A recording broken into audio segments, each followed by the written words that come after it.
আজকে আপনাদের মাঝে নতুন একটা রেসিপি নিয়ে হাজির হয়েছে। সুজির হালুয়া রেসিপিটা আমি কড়াইতে ঘি দিয়ে দিয়েছি, দিয়ে দিলাম কাঠবাদাম ও কিশমিশ, ভালো মতো ভেজে নেব। ভাজা শেষ। আমি এখানে সুজি, চিনি, তেজপাতা, এলাচ, দারচিনি সবই উপকরণগুলো একসাথে ভেজে নেব।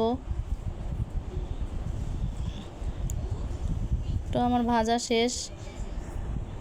তো আমি এখানে পানি দিয়ে দিব।